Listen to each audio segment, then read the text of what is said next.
procrastination is my sin. I will get rid of it tomorrow.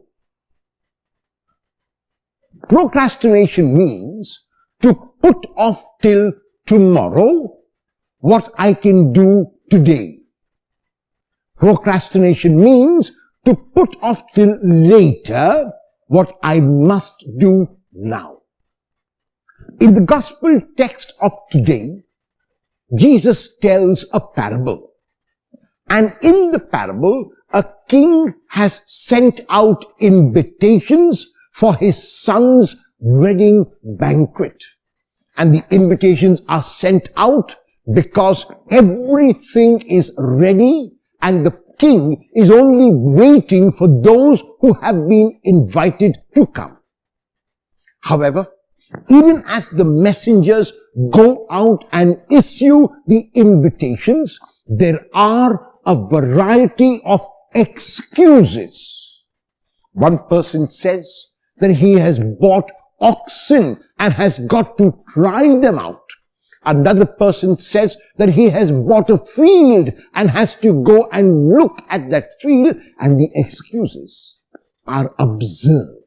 The excuses remain at the level of excuses because the reality is that those who have been invited do not want to accept the invitation and are too frightened to say that they do not want to accept that invitation.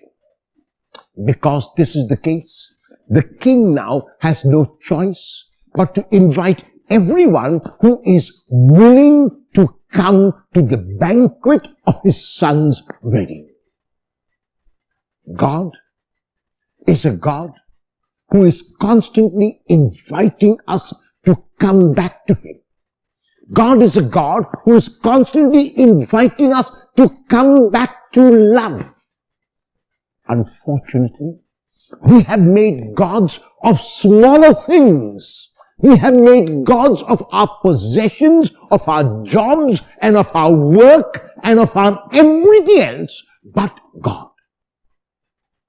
We have converted the temporary into the absolute and permanent. We have converted the passing into what will remain. And that is exactly as those who were invited behaved. They kept putting off till tomorrow the invitation of the king. They kept giving excuses why they could not accept the invitation of the king.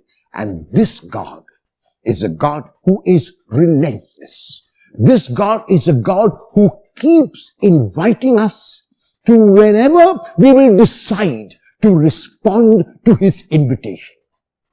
And the invitation which this God is issuing is to live a less selfish, a little more selfless life.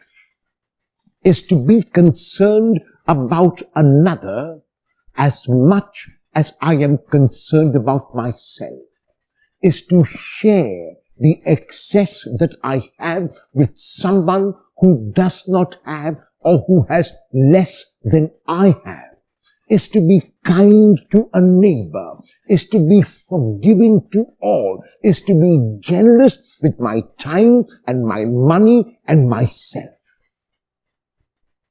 Am I, like those who were invited, going to give excuses to the Lord and going to push off till tomorrow what I can do today? Or will I accept this invitation with courage and realize that I can enjoy life to the full if I accept the invitation of the Lord?